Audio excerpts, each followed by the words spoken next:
Boa tarde, professora doutora Lília Adriane dos Santos Ribeiros. Cumprimento em nome do Departamento de Estudos Brasileiros da Universidade de Varsóvia.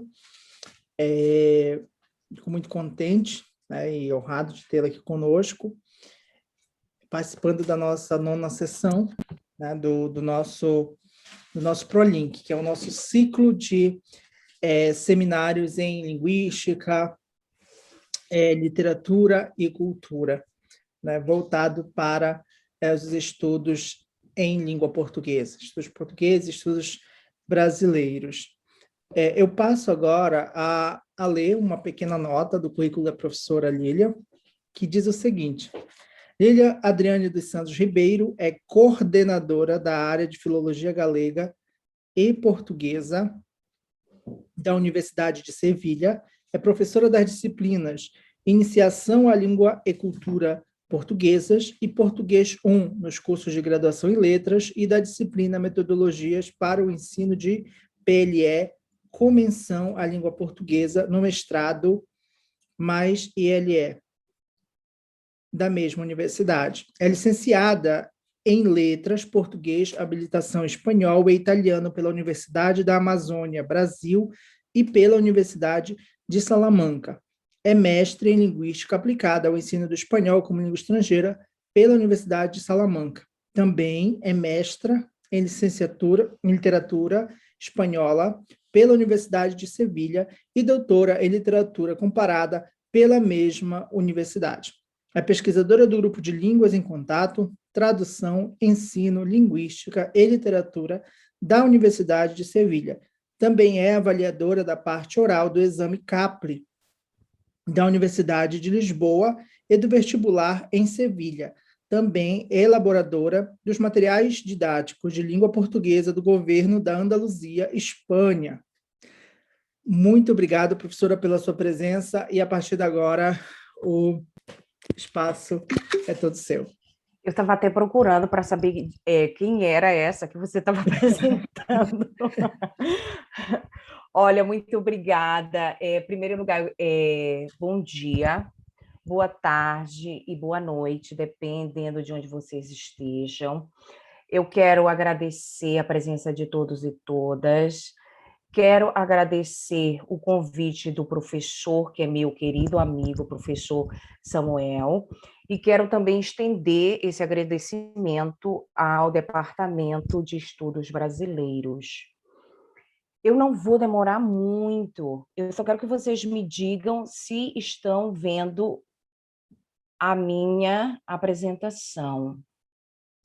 Sim. Podem ver? Ok, tá bem. E também, claro, agora eu vou puxar um pouquinho de saco do departamento e do meu amigo. Eu quero parabenizá-los pelas excelentes, pelos excelentes webinários que vocês vêm organizando na Universidade de Varsóvia, porque essa troca, de experiência e de conhecimento, ela é muito válida para nós. Dito isso, eu também quero esclarecer que eu organizei a minha apresentação pensando nos alunos e alunas que estão agora começando o processo de iniciação científica, aqueles que estão escrevendo o TCC e também as dissertações de mestrado.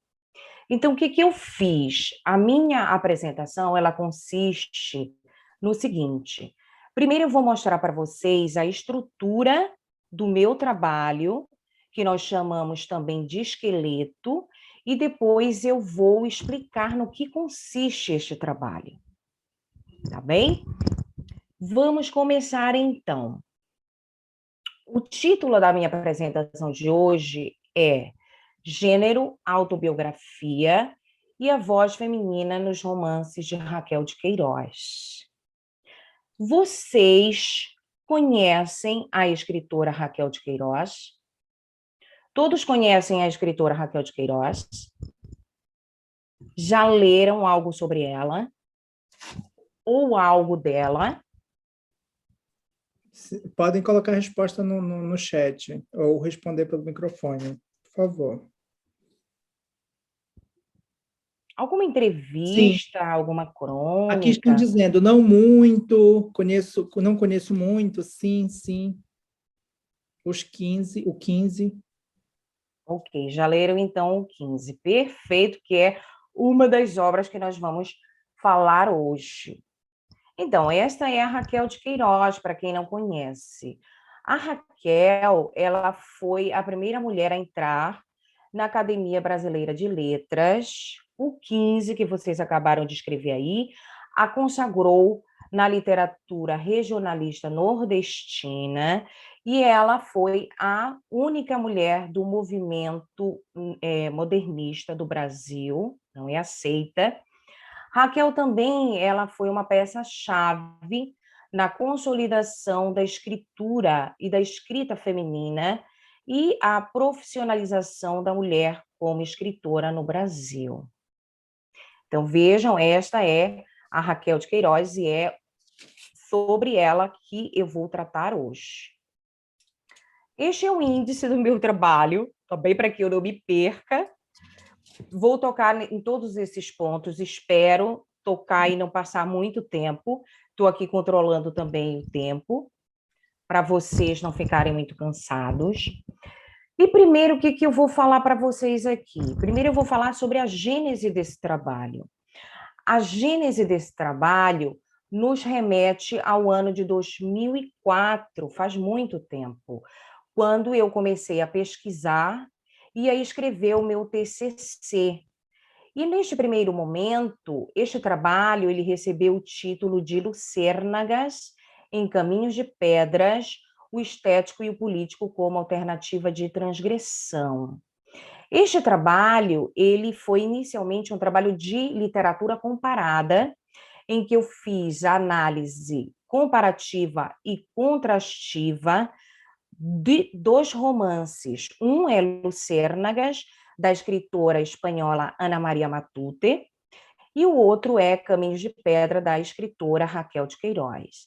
Então, eu fiz análise contrastiva e comparativa de aspectos políticos, sociais, literários e culturais de ambas obras.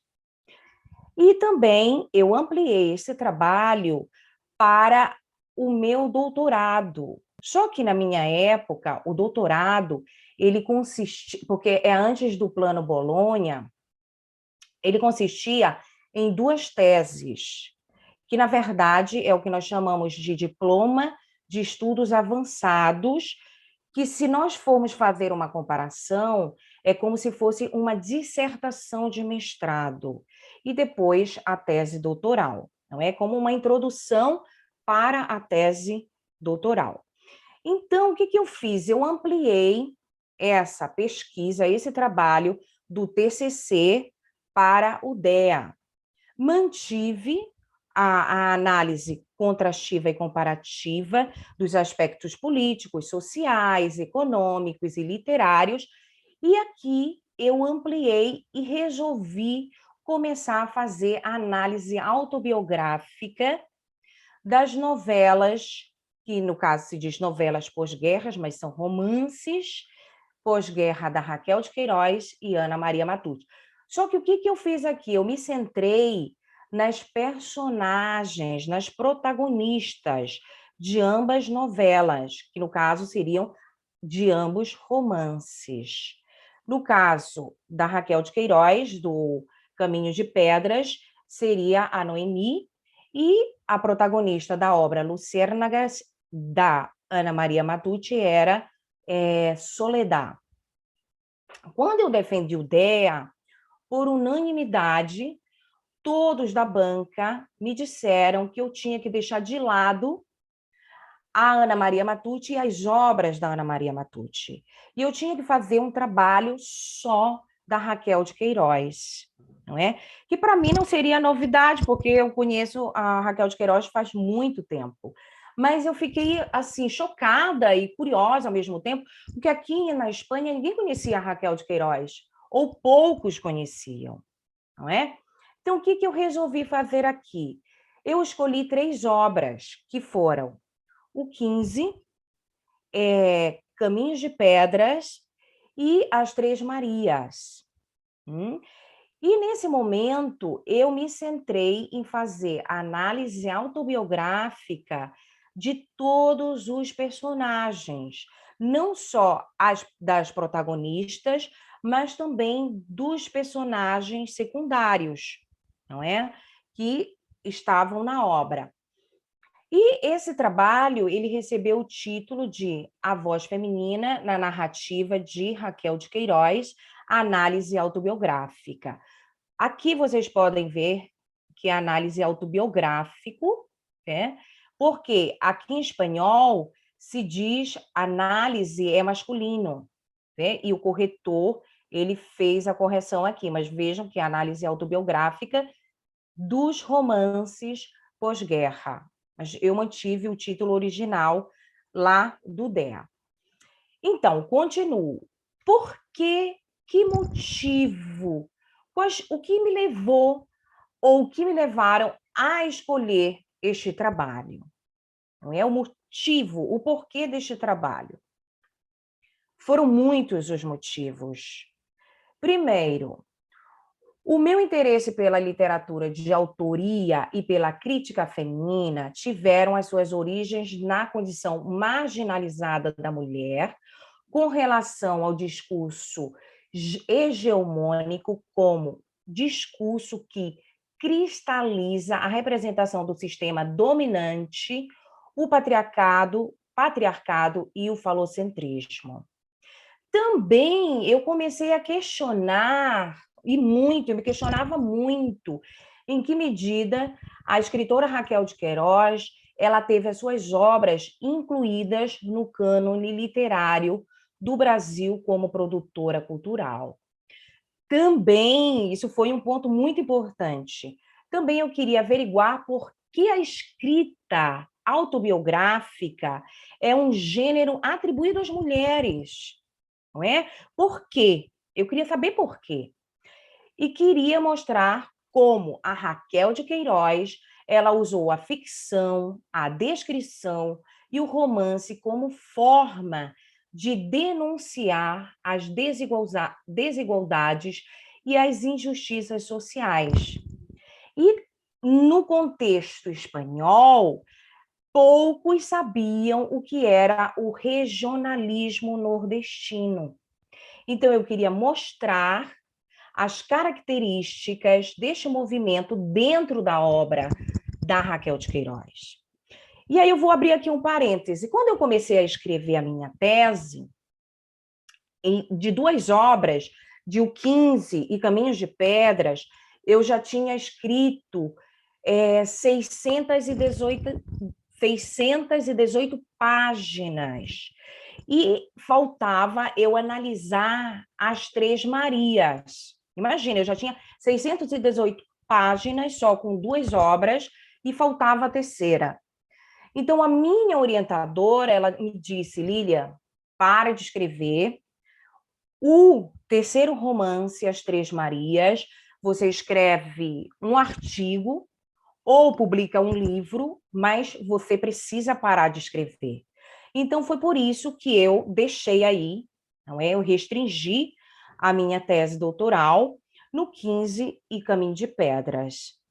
E eu focando o meu trabalho na descrição das personagens femininas, sobretudo, construídas desde uma perspectiva autobiográfica, mas não só as personagens femininas, as masculinas também. Depois, quando nós formos falar do corpus e da análise textual, vocês vão entender que os aspectos, os dados autobiográficos da Raquel, eles se misturam não só nas protagonistas, mas também em alguns personagens secundários. E também eu queria mostrar que a Raquel, como muitas escritoras da sua geração, ela se comoveu com a condição feminina, com a natureza e os seus conflitos, revelando, dentro das suas obras, múltiplas vivências. Então, essas mulheres, tanto as protagonistas como a Raquel de Queiroz, elas entrelaçaram as suas vidas, e uma dando vida à outra dentro do contexto ficcional, dentro do contexto da obra de ficção. Então, esses foram os verdadeiros motivos que fizeram eu escolher este trabalho.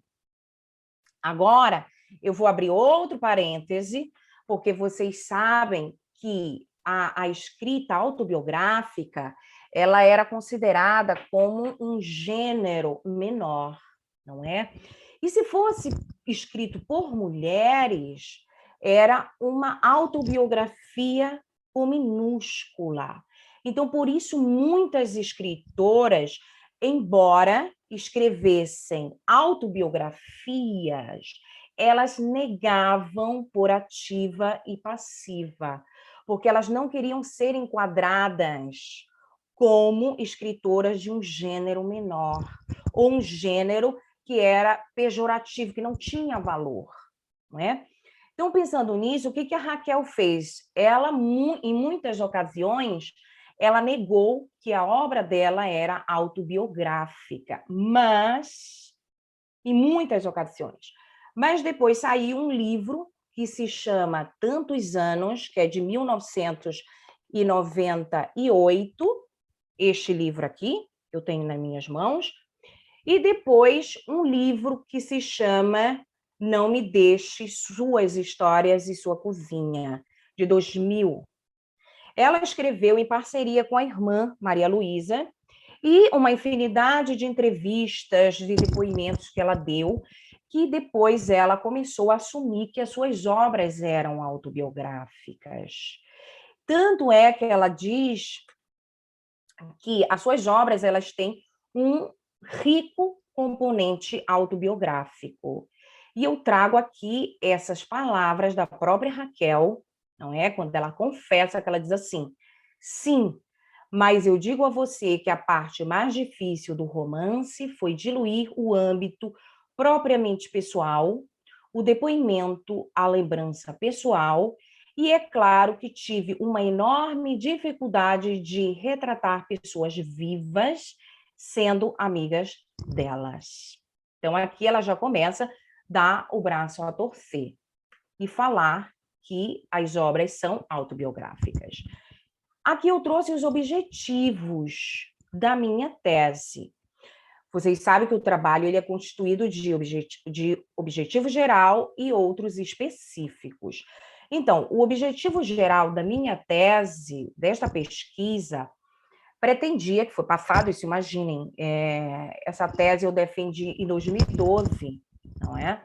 Então, eu pretendia buscar, identificar, analisar e compreender os dados autobiográficos através da análise do contexto e do discurso no 15, 1930, e em Caminhos de Pedras, 1937.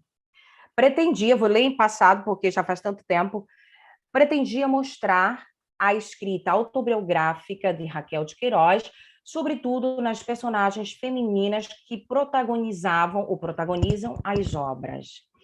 E os objetivos específicos, eu queria expor, porque como aqui a Raquel, ela não era conhecida, e ainda não é, muito pouco conhecida, eu queria expor uma biografia intelectual da escritora, situar a escritora e os seus dados autobiográficos ao contexto histórico, social e cultural, e também literário, não vamos esquecer, do Brasil na ditadura de Getúlio Vargas. Também queria denunciar a posição social da mulher na sociedade patriarcal da década de 30, quando ambas obras foram escritas neste contexto, analisar as obras desde uma perspectiva de gênero, despertar o interesse sobre a vida e a obra da escritora, pouco estudada, e ainda hoje é pouco estudada em relação aos escritores da sua geração. Se falamos em regionalismo, quem vem? Vem sempre os mesmos. José Américo de Almeida, José Luiz Rego, Jorge Amado, Graciliano, João Cabral de Melo Neto, não é? Então, comparando sempre com esses escritores da geração de Raquel de Queiroz.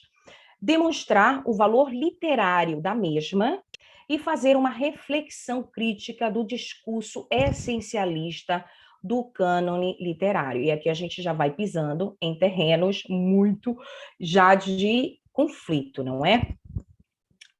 Aqui, a metodologia. Para alcançar todos esses objetivos que eu me propus, eu dividi o processo metodológico em várias partes, não é? Porque, imagine, foi um trabalho muito extenso, muito moroso, digamos assim.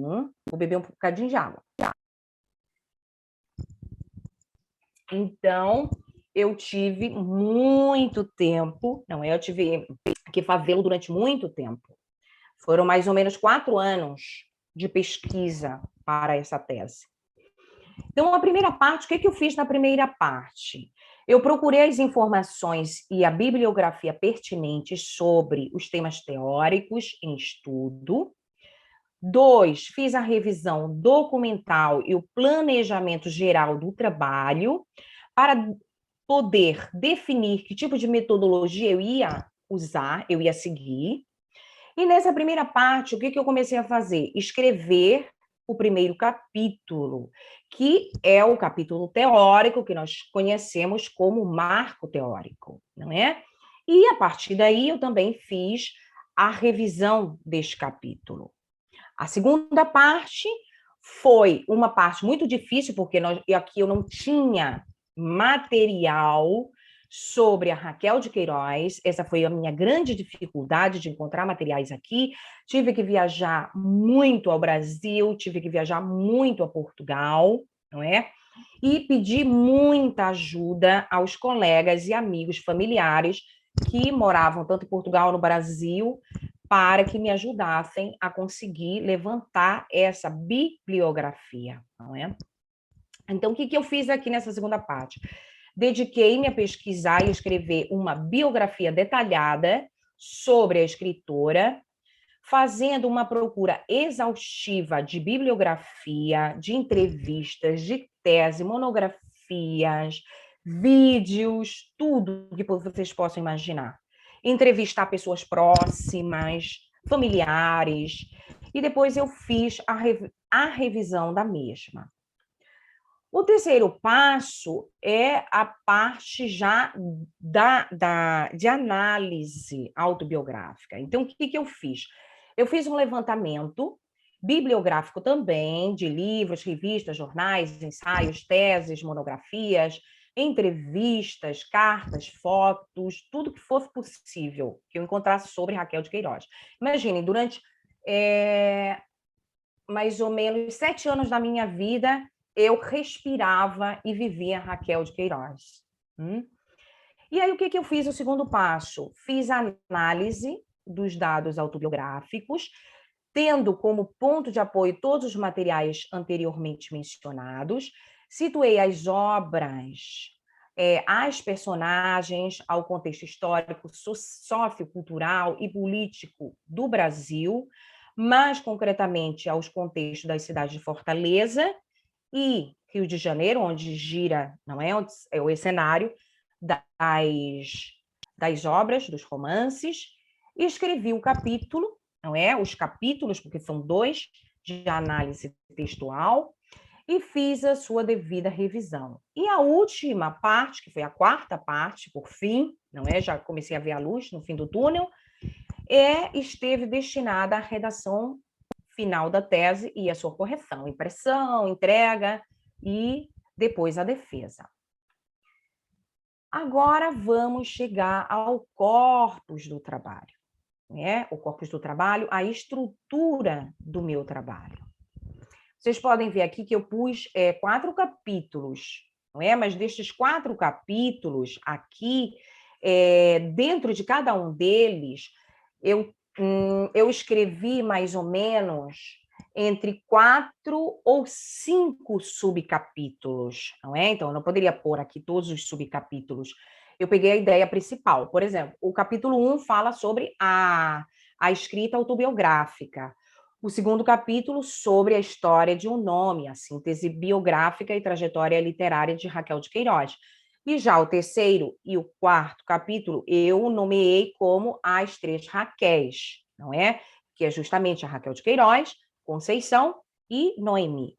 Que Conceição e Noemi são alter egos da Raquel de Queiroz.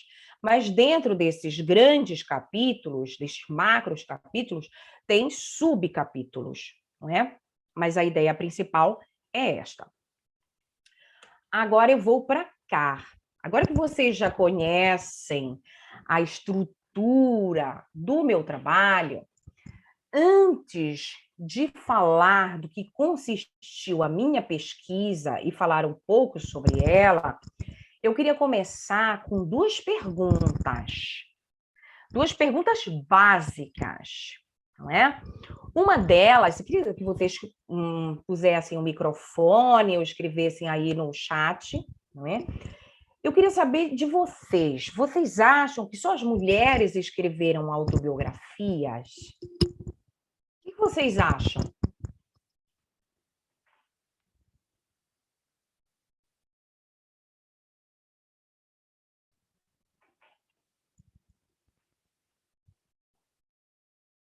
Alguém?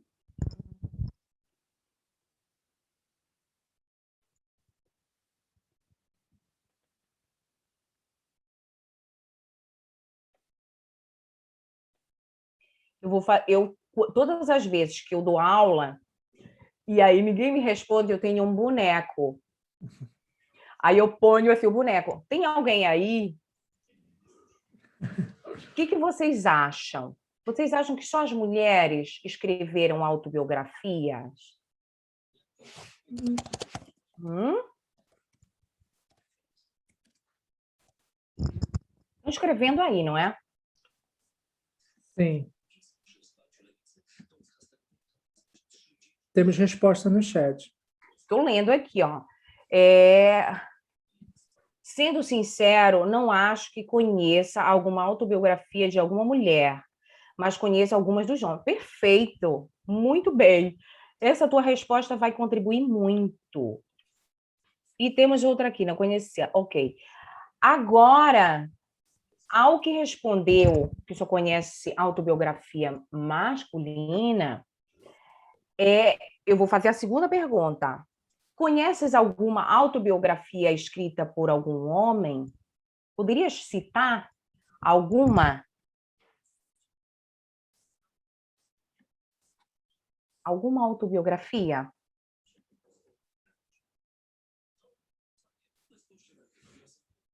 Se quiser, pode pôr o microfone também, assim a gente pode conversar. Não é? Alguém? Alguém conhece? Alguém? Não, eu não conheço. Nenhuma autobiografia escrita por homem. Não me lembre agora. Uhum. Olha só, mas valeu a pena a primeira resposta, Sim. que era justamente isso que eu queria chegar, não é? Porque o que acontece? A autobiografia, ela sempre é atribuída às mulheres, não é? É um gênero atribuído às mulheres. Mas foi justamente isso que eu quis fazer, escrever no meu primeiro capítulo, não é?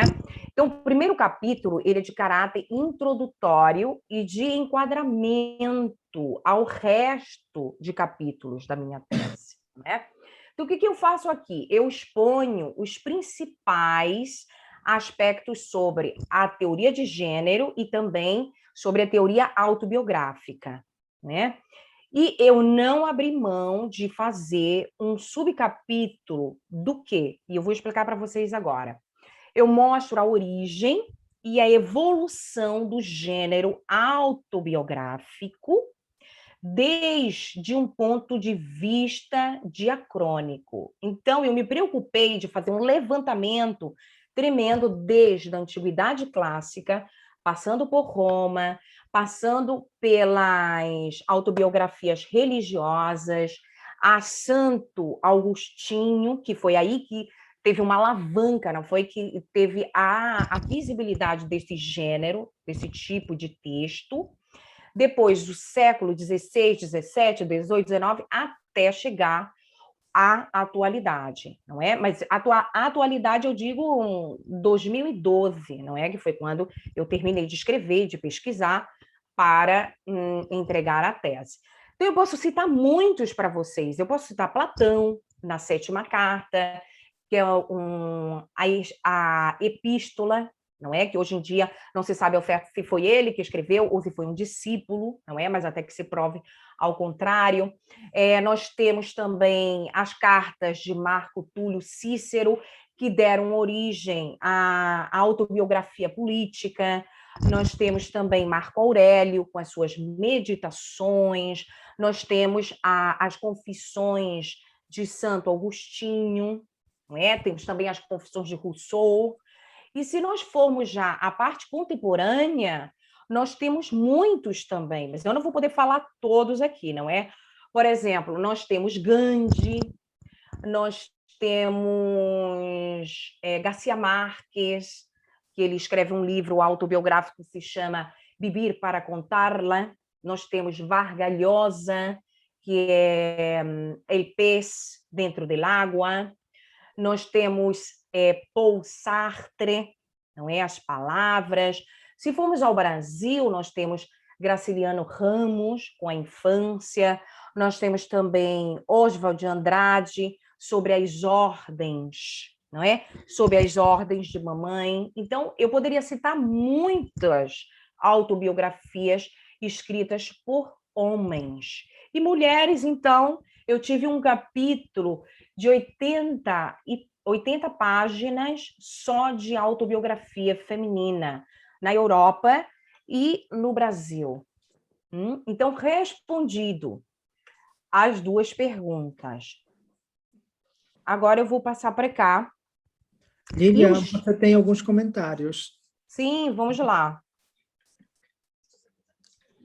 Também, com certeza, Neruda, é que eu não estou lendo aqui. Conheço como as autobiografias... Sim, senhor. Sim.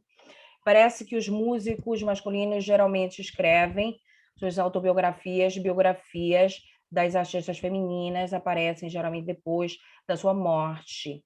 É verdade, é uma verdade também. E não são escritas por ela. Sim.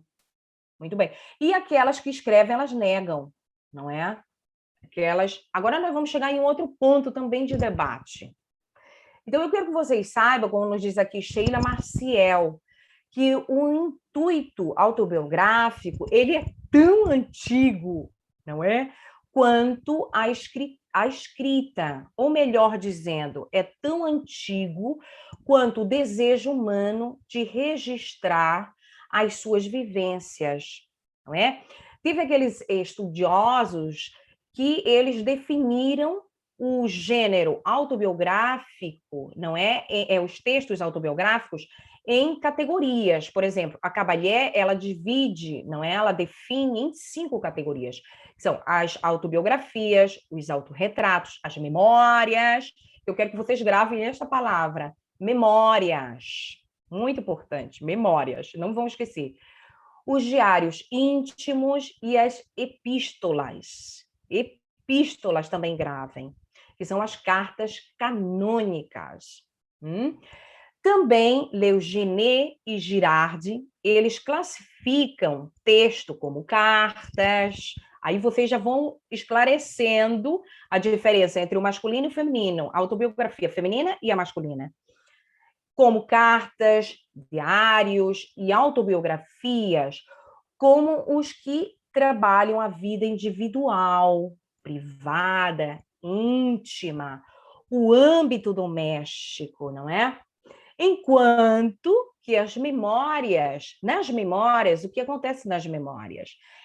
Predominam o tema da crônica do mundo, dos acontecimentos externos, não é? Do âmbito político e público, não é? Então, vejam aí como começa a aparecer as diferenças, não é? As supostas diferenças que existem entre a autobiografia feminina e a masculina, que na verdade não são. Enfim, depois vamos comentar isto.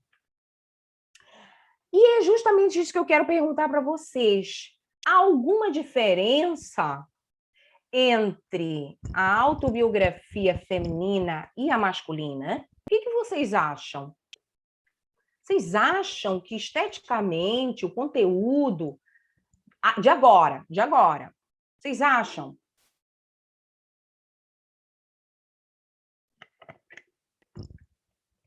O que vocês acham? O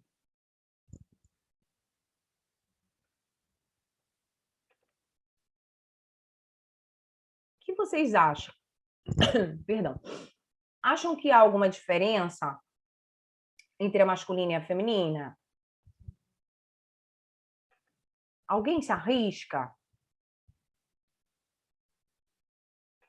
Eu vou dar aqui uma cola para vocês. Enquanto vocês vão lendo aqui o que Didier disse, tá bem? Sobre a autobiografia feminina, eu vou falar duas coisas muito importantes para vocês. Sempre haverá, não é, essa dicotomia binária entre a autobiografia feminina e a autobiografia masculina. A autobiografia feminina, ela é considerada uma autobiografia com minúscula. E a autobiografia masculina é considerada uma autobiografia com maiúscula. Então, prestem atenção. As primeiras autobiografias femininas, elas contavam o quê? As suas experiências íntimas, a sua luta em busca da autoafirmação, autorrealização, buscavam se mostrar, não é? Queriam ser independentes. E o estilo retórico da autobiografia feminina era uma linguagem muito simples, muito coloquial, natural, para que fosse muito fácil de ser entendida, não é? Então, o que acontece? Por esse fato das primeiras serem assim, a autobiografia feminina, ela passou a ser enquadrada ao âmbito individual, ao âmbito íntimo, ao âmbito natural, privado, ou seja, de dentro de casa aliás, da porta da sala para dentro, e até mesmo no quintal. E a autobiografia masculina, ela pertencia ao quê? Ao mundo da cultura e do público, da política, não é? Pensem numa coisa, os homens tiveram durante muitos séculos as letras, não é? Nas mãos, a política, e eles participavam da vida pública. A mulher não. A mulher ela estava muito ocupada dentro de casa, cuidando do pai, do marido, dos filhos. Então, essa privação fez com que elas não tivessem acesso a um outro tipo de contexto. Então, foi por isso que, neste primeiro momento, as autobiografias femininas elas foram discriminadas. E muitas escritoras, por este fato, negavam fielmente que suas obras eram autobiográficas. Só depois de um tempo que os escritores começaram a dizer que eles também escreviam autobiografia, foi que elas começaram a relaxar mais. E é justamente isso que Didier nos fala, que as mulheres elas eram excluídas da vida pública, das funções políticas, elas se dedicavam à autobiografia, entendida como uma forma de escrita sem exigências estéticas, como precisamente a autobiografia codificada como precisamente a autobiografia codificada era o lugar de afirmação pública, as mulheres elas não tinham acesso, sabe? Elas se desenvolviam no âmbito privado. E elas cultivavam o quê? As cartas, elas cultivavam os diários, mas também nós vimos antes que muitos, não é? Grandes filósofos, imperadores, pensadores, eles também escreviam cartas. Mas o que acontece aqui? As cartas femininas, elas não têm, entre aspas, o nível, não é, de ser cartas canônicas, de epístolas. Elas são cartas. E a autobiografia feminina, elas recebem o nome de autobiografia, enquanto que a masculina, ela recebe o nome de memória. Vocês estão entendendo a diferença? Isso é uma questão cultural. Não é uma questão formal ou de escrita, percebem? É mais uma imposição.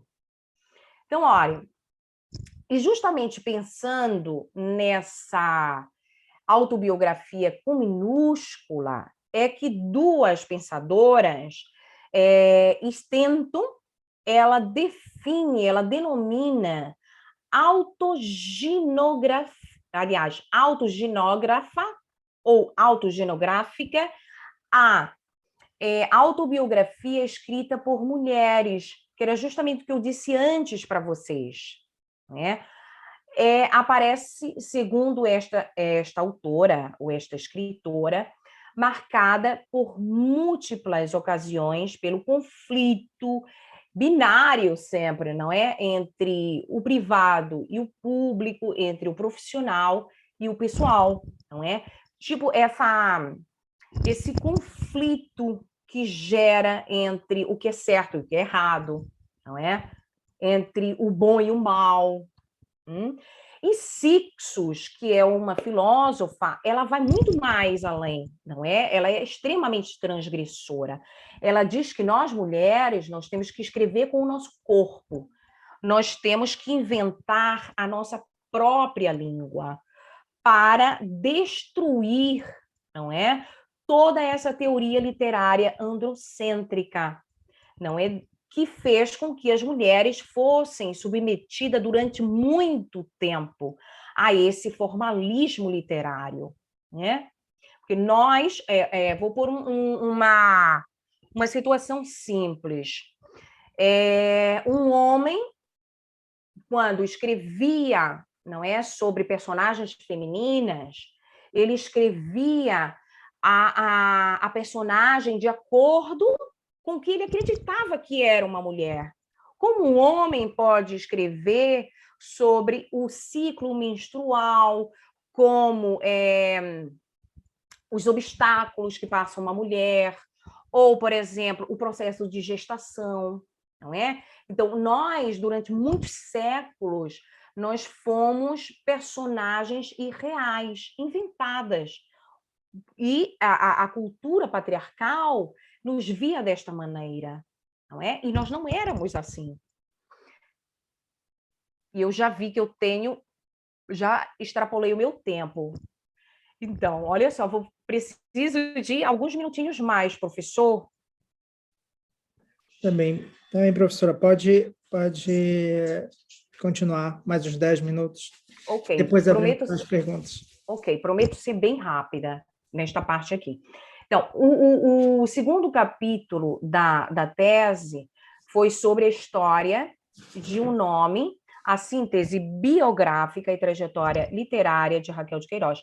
Este aqui foi que deu origem ao meu primeiro livro, que é este aqui, que eu vou mandar para vocês, o professor Samuel, ele vai fazer aí um sorteio, não é? De alguns livros, depois ele organiza melhor, fica ao critério dele. Então, esse livro, ele foi a primeira biografia de vida e literária da Raquel de Queiroz, escrita em espanhol. Esse livro, ele é extremamente importante, e esse capítulo, não é, que deu origem a este livro, para que as pessoas que fossem ler a minha tese pudessem encontrar facilmente todos os aspectos autobiográficos da Raquel de Queiroz nas obras, ou lerem as obras e encontrarem esses aspectos, não é? Esses traços autobiográficos dentro das suas obras, de caso 15 e Caminhos de Pedra.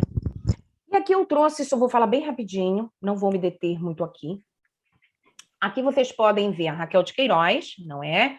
Com os pais, o pai, o senhor Daniel, e a mãe, Dona Clotilde. Aqui é ela no centro, com os 4 irmãos.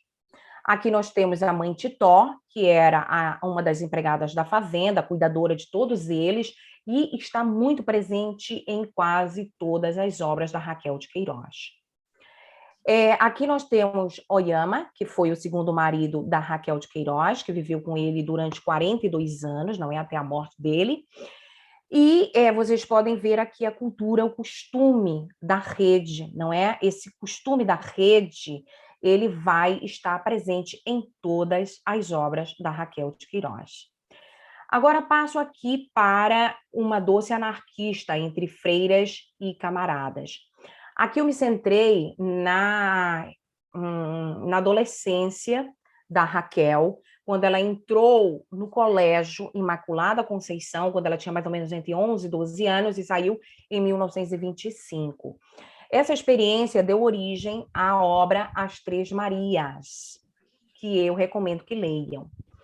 E aqui, por exemplo, vocês veem que em 1927 ela começou a escrever para o jornal O Ceará.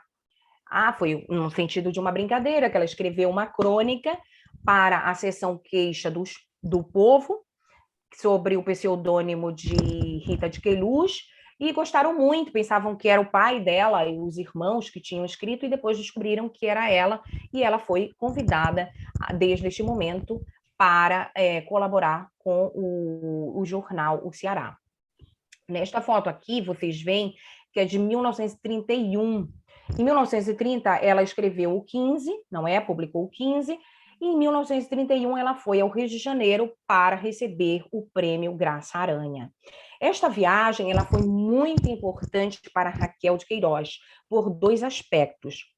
O que aconteceu? Nesta viagem de 1931, ela se aliou ao Partido Comunista brasileiro, não é? Foi quando ela estabeleceu o contato com o Partido Comunista, e também ela conheceu o primeiro marido nessa viagem de barco. Eles se escreveram durante um ano, e em 1932 eles se casaram, não é? Vocês podem ver esta foto aqui abaixo, que é justamente de 1932, quando ela se casou. Esta menininha que aparece aqui na foto é a filha de Raquel de Queiroz, que se chamou Clotilde, e carinhosamente a chamavam de Clotildinha, não é? Em homenagem à mãe da Raquel de Queiroz. E ela morreu em 1935. E essa morte, esse sofrimento, este dado autobiográfico está muito presente no livro, no romance Caminhos de Pedra. E aqui eu trago algumas citações, não é? Alguns depoimentos para que vocês vejam que a Raquel de Queiroz também sofreu muito preconceito e teve que enfrentar muitos obstáculos quando ela começou a escrever, tanto para o jornal e quando ela publicou o livro, o primeiro livro, o 15, não é? Que quando ela publicou o artigo em 1927 no Ceará, ela recebeu essa crítica. Olha, uma moça que começa a escrever no Ceará me faz temer pelo seu futuro. Foi um grande escândalo. Frederico Schmidt, achava que a Raquel de Queiroz era um homem, não é? Porque ele não acreditava que uma mulher pudesse escrever da maneira como ela escreveu o 15. A mesma coisa aconteceu com Graciliano Ramos, que ele disse que era mentira, que era um pseudônimo de sujeito barbudo. Ficou com essa ideia idiota de que ela era um homem, até ela publicar em 1932 João Miguel. Porque o que ele acreditava? Que as mulheres podiam escrever poesias, cartas, mas escrever João Miguel, romance como João Miguel e o 15, não era nada natural. Então vejam aí que ela também teve muito preconceito. Aqui eu trouxe o regionalismo e comunismo, o mundo poético de uma escritora nordestina. Vocês podem ver aqui Quixadá, não é? Onde morava Raquel de Queiroz, algumas moradoras, a Fazenda Não Me Deixe, não é? E aqui vocês podem ver a vida simples e campestre da Raquel de Queiroz. E essa vida campestre e simples, ela vai estar presente em todos os livros da Raquel de Queiroz, não é? Todos não, na maioria, porque Caminhos de Pedra não. Mas eu quero que vocês saibam que ela sempre deixou muito claro que o amor dela pelo Ceará, pelo sertão, e dizia que o Rio de Janeiro era provisório, que ela voltaria, sem dúvida, ao sertão. Faço mais rapidinho. Aqui, o segundo amor, vocês podem ver ela com a mãe, a Maria Luísa, que é a irmã, não é? Que ela criou como filha, devido à diferença enorme de idade. O segundo marido, não é? Que foi o seu companheiro, o amor da sua vida, e eles viveram juntos durante 42 anos. Aqui também ponho que a Raquel de Queiroz, durante 77 anos, ela escreveu para os jornais brasileiros, não é? Crônicas para vários jornais brasileiros. E aqui ela, quando queria escrever algum romance, o que ela fazia? Ela saía da vida agitada do Rio de Janeiro e ia a Quixadá, não é? Escrever os seus romances. E vocês podem ver aqui a rede sempre presente e a vida simples campestre também. Por último, aqui, desse segundo capítulo, vocês sabem que a Raquel de Queiroz foi a primeira mulher a entrar na Academia Brasileira de Letras, ocupou o assento número 5. Tanto é que, como ela foi a primeira mulher, olha, todos os homens aqui, ela é a única, não é? Houve um concurso de vários estilistas e para ver quem desenharia, confeccionaria o vestido da Raquel de Queiroz. Também há duas situações curiosas que os times, os clubes de futebol, também como as escolas de samba, festejaram esse dia como se não houvesse um amanhã, não é? Porque era um acontecimento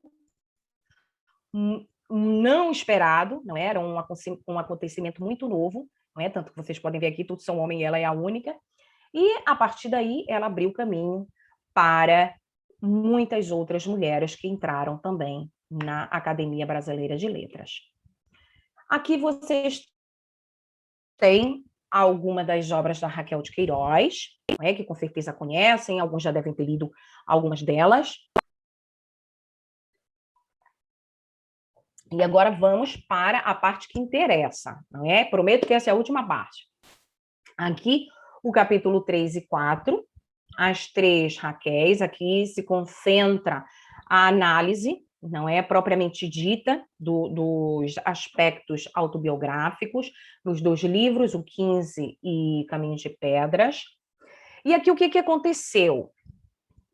A romancista Raquel de Queiroz, ela vai denunciar, tanto numa obra quanto na outra, a educação imposta às meninas, às moças, às mulheres, o casamento como instituição, a família como obrigação da mulher, né?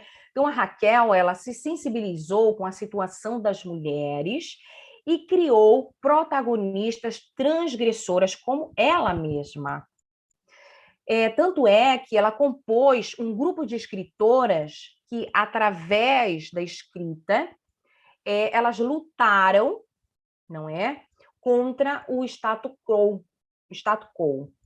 Ou seja, ela conta a sua própria experiência, a própria experiência da Raquel, ela vai estar refletida em todos os seus livros.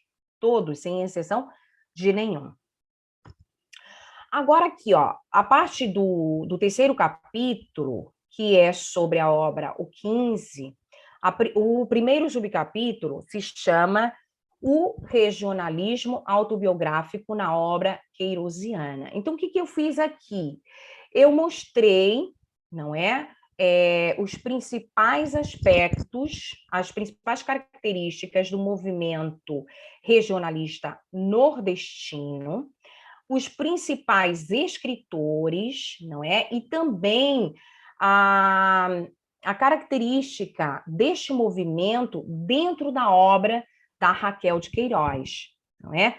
E tanto vocês podem ver aqui que Cândido, ele fala o seguinte: na literatura brasileira, o regionalismo surgiu junto com a independência literária, pois foi o desejo de expressar o nosso nacionalismo que fez com que os escritores e escritoras descobrissem um Brasil novo, que estava encoberto pelo domínio colonial. Então, aqui, o que eles vão trabalhar? A linguagem sertaneja, a seca, a miséria, as desigualdades sociais, temas como a cana-de-açúcar, como o cacau, não é? Temas regionais, temas da vida diária, temas reais, não é? Então, este foi o movimento, então eu quis mostrar, porque não era conhecido aqui, eu quis fazer também menção ao regionalismo nordestino e autobiográfico dentro da obra da Raquel. Então, olha só, e prometo que me faltam 2 slides e termino. O capítulo 3, eu chamei aqui, supostamente, que não é esse nome na tese, de Conceição Alter Ego de Raquel. Então, olha, aqui vocês podem ver o Jungo e Psi versus Logradouro. O que a Raquel de Queiroz ela vai fazer aqui? Ó? Ela misturou tanto o real quanto o ficcional. Ela descreveu pessoas da família, os vizinhos, os amigos, conhecidos, empregados da fazenda, não é? Embora que no livro ela chame a fazenda de Logradouro, mas esta fazenda claramente é a descrição do junco e do psi, de toda a vida, as aventuras, as tradições, os costumes que ela viveu durante a infância e adolescência.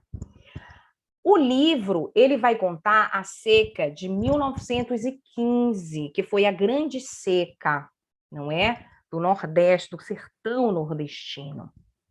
Então, o que ela vai fazer aqui? Através do personagem que se chama Chico Bento, que é a personificação de Antônio Muxió, ou Zé Antônio, que era um empregado da própria fazenda da Raquel, todas as dificuldades que esses trabalhadores rurais eles enfrentaram durante o período da seca. Ou seja, ela vai contar todo o percurso de sair do sertão até chegar à fortaleza, não é? A morte pelo caminho, a separação da família, a fuga dos membros, nesse caso a maioria eram do cabeça da família, que deixavam os filhos e a mulher no meio do caminho, até chegar à fortaleza, não é? E ali eles eram abrigados nos campos de concentração. Cuidado com este nome, não tem nada a ver com o nazismo. Os campos de concentração eram campos que foram criados para os refugiados da seca. Aquelas pessoas que saíam do sertão, chegavam à Fortaleza, não tinham bens, não tinham onde ficar, o governo criou esses campos e eles ficavam ali até conseguirem alguma situação melhor de vida, não é? E a Raquel, ela lembra muito bem disso, porque, embora em 1915 ela fosse muito pequenina, mas ela ia com as tias maternas aos campos de concentração, não é? A levar mantimentos, remédios, roupas para essas pessoas refugiadas da seca. E venho para este outro ponto, que é a migração. Não é? A migração também no livro conta a migração para o sul e o norte do país. A própria família da Raquel, e se vocês pegarem o 15, tem a passagem de barco de quando se fazia o trajeto de Fortaleza ao sul, ou, nesse caso, o sudeste do Brasil. E ela conta também a própria experiência que eles viveram durante o período da seca, que eles tiveram que migrar para o Rio de Janeiro e depois a Belém do Pará, não é? E voltaram depois e foram para a Serra esperar que chegassem as chuvas para poderem voltar à fazenda, não é? Para recuperar a propriedade. Mas a Raquel, ela não contou só a história desde o ponto de vista do trabalhador rural, do empregado da fazenda. Ela também contou a história também desde o ponto de vista dos donos da fazenda, não é? Porque os pais dela e a família, eles também eram donos de fazenda. Então, através de personagens como Dona Inácia, Dona Idalina, Vicente, Dona Maroca, que não está aí, também ela conta essa situação. O costume nordestino, ele também está muito presente na obra da Raquel, e principalmente no 15, ela conta o costume do alpendre com as redes, a linguagem do sertanejo, as festas tradicionais, sobretudo a festa de São João. Ela conta, por exemplo, as comidas, a tradição dos afilhados. Ela mesma, não é? Ela tinha muitos afilhados. E agora eu vou passar aqui a Conceição, que é o alter ego da Raquel de Queiroz. A Conceição, ela é claríssimo um alter ego da Raquel. Então, através da Conceição, ela conta a parte da sua história, por exemplo, quando ela estudava ou ela trabalhava em Fortaleza, que ela passava a semana em Fortaleza e aos fins de semana ela voltava a Quixadá. Nesse caso, a Conceição volta a Aroeiras. Também conta que eram mulheres transgressoras, eram mulheres que trabalhavam, que estudavam, que liam muito, não é? Até mesmo gostavam dos mesmos livros, liam os mesmos livros. E eram mulheres que elas não queriam se casar, não é? Aliás, a Conceição não queria se casar, porque elas não viam no casamento a salvação das suas almas, não é? Pelo contrário, elas viam como retrocesso, como um obstáculo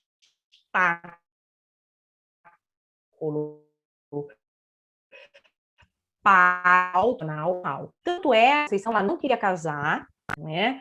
E a mãe Inácia, ela diz assim, ó, que logo no primeiro, ela diz assim, o modelo tradicional de mulher é a avó Dona Inácia. Mulher que não se casa é uma lei de umas ideias, porque era o papel tradicional da mulher se casar, formar família e viver felizes para sempre, não é? Então, elas não queriam isso, nenhuma das duas. Tanto é que, no final, não queria casar, ela não queria formar família, mas ela adota o Duquinha, que é o afilhado, filho de Chico Bento, não é? Então, ela cria um filho que não é seu. O Vicente versus a Vicente é o galã, não é? Da novela. Eu digo novela porque eu tenho na minha cabeça o espanhol, do romance. Então, o que acontece aqui?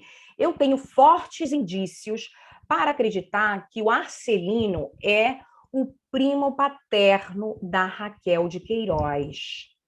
É o filho do tio dela, que se chama Francisco de Matos Brito, e da tia Adelaide. Porque ambos têm a mesma história. Por exemplo, eram bonitos, ela teve um amor platônico por este primo, não é? Durante muitos anos, era um rapaz que, depois da doença do pai, o irmão mais velho foi para o Rio de Janeiro estudar, se tornar doutor, e ele teve que deixar de estudar para tomar conta da propriedade e da família, não é?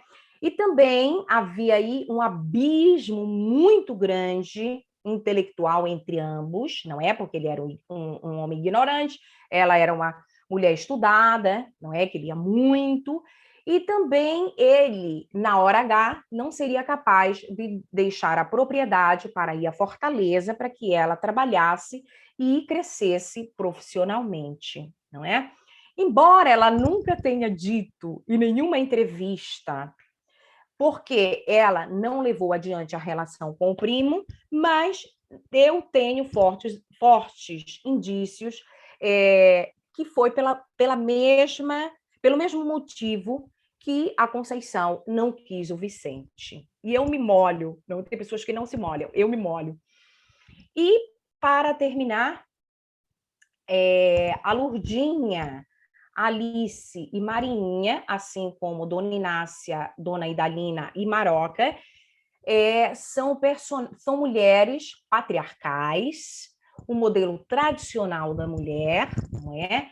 Em que ela mostra todos os obstáculos femininos, não é? O papel tradicional, o preconceito, não é? Todas as críticas sociais através dessas personagens. E numa das entrevistas que ela deu, ela diz o seguinte: eu sou de uma geração totalmente diferente da minha mãe Clotilde, das minhas tias Beatriz e Adelaide, e das minhas primas Elsa e Cléa. Eu não posso falar agora, porque eu não tenho tempo, de descrever quem é cada personagem. Mas eu convido vocês a lerem a minha obra, se quiserem, para que vocês vejam quais são as tias ou as primas que representam cada uma dessas personagens. E o sentimento matrofóbico. Esse sentimento matrofóbico, ele está presente em todas as obras da Raquel de Queiroz. Porque as personagens, as protagonistas da Raquel de Queiroz, elas são órfãs, ou a mãe está distante. Então, essa falta deste modelo feminino, não é? Esse modelo feminino tradicional a ser seguido, faz com que as protagonistas elas se sintam livres e donas do seu próprio destino. Então, vocês vão ver, se lerem todas as obras da Raquel de Queiroz, ou elas são órfãs, ou elas são filhas de mães que estão distantes, ou que não querem saber nada delas, como no caso da Doralina. E se quiserem ampliar este conceito, há um livro muito bom de uma estudiosa que se chama Maria de Lourdes Dias Leite Barbosa, que eu recomendo essa leitura. E este é o meu último slide, para falar um pouco, vou resumir, prometo, sobre o romance Caminho de Pedras. Primeiro, eu situei o contexto, não é? Social, cultural, político e literário da obra, não é? Que é a ditadura de Getúlio Vargas.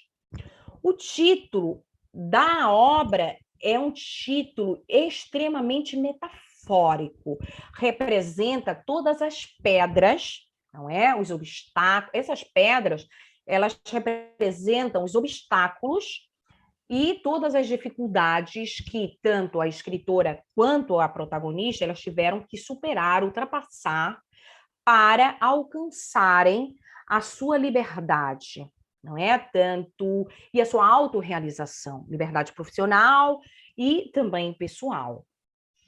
E aqui, por exemplo, Roberto versus Raquel, vocês podem ver lá que sempre se concentrava na Conceição. Aqui, os traços, os aspectos autobiográficos, eles se misturam, não só com a protagonista, aqui com outros personagens. Então, olha só, através do Roberto, a Raquel de Queiroz ela vai contar a sua experiência como jornalista, a experiência dentro do Partido Comunista, ela como intelectual, o primeiro contato que ela teve com o Partido Comunista, não é? que é justamente o que eu ponho aqui, que no primeiro contato que o intelectual ele tinha com o partido, ele era regalado, não, ele era posto no lugar de um cidadão de segunda classe, porque os donos do mundo, não é, os importantes eram os operários. Então eles só tinham que dizer sim, senhor, para tudo, não é, e acatar todas as ordens. Então aqui ela mostra, e também alguns, não vou entrar em detalhes, algumas costumes também da fazenda, ela também retrata através do Roberto. E o Jaques versus Vealto. Vealto foi o primeiro marido da Raquel de Queiroz. Aqui ela mostra o casamento como instituição, não é já o fim do casamento, essa estrutura do casamento que já está ao fim, que eles já vivem dentro da casa como dois amigos, não é? Aqui também conta as prisões. Teve uma época que o José Alto ele foi preso como comunista, confundido como comunista. Em 1934 ele foi solto e ele ficou totalmente desiludido, desencantado, e eles tiveram que voltar para o Ceará. E aqui a grande Noemi é outro alter ego da Raquel de Queiroz. É através da Noemi que ela vai contar todo o drama que ela passou, não é? De casamento, da maternidade, do preconceito social, da militância política no partido, não é? As prisões. E aqui ela vai contar todos os obstáculos que ela passou. E através do Guri, não é? Que é o filho da Noemi, ela vai contar claramente a morte da filha, que é Clotildinha, que morreu, teve uma morte súbita, justamente como teve o Guri. E a comadre e a Carmelita. A comadre era a pessoa que tomava conta do Guri, enquanto a Noemi trabalhava, não é? Ajudava. E a Carmelita era também digamos que uma secretária, não é? Que ajudava a Raquel de Queiroz na época que eles viviam em Tabuna, não é? Ajudava com os cuidados de Clotildinha. E prometo que eu vou terminando. Aqui, por exemplo, o romance, ele vai terminar com uma série de dificuldades. A Noemi grávida, o Roberto preso, não é? Ela foi solta porque ela estava grávida. Também na vida real aconteceu de que a Raquel de Queiroz, ela foi presa e ela foi solta porque ela amamentava ainda a filha, não é? Há outros personagens, mas como eu já extrapolei o meu tempo, eu vou só terminar por aqui. Então, a obra Caminhos de Pedra, ela termina com uma cena em que a Noemi sobe uma rampa, ela indiferente, misteriosa, sentindo a gravidez como uma contingência ou uma esperança, um símbolo de continuidade e renovação. Ela carrega no ventre o filho de Roberto, sobe lentamente a ladeira. A subida é um símbolo de ascensão, o conhecimento de uma elevação integrada de todo o ser. E a matriz, o útero, é universalmente ligada à manifestação, à fecundidade da natureza e da regeneração espiritual. Ou seja, essa gravidez e este símbolo, não é? De subir a rampa é um símbolo de esperança e de uma nova vida. Concluo que podemos concluir com isto, primeiro com a parte da autobiografia, que o gênero autobiográfico é escrito por homens e por mulheres, isto em primeiro lugar. 2, quando eu comecei a fazer este trabalho aqui e no Brasil, eu tive dificuldade para encontrar recursos bibliográficos sobre a Raquel de Queiroz e suas obras. Imaginem, nós estamos falando de 2008, 2009.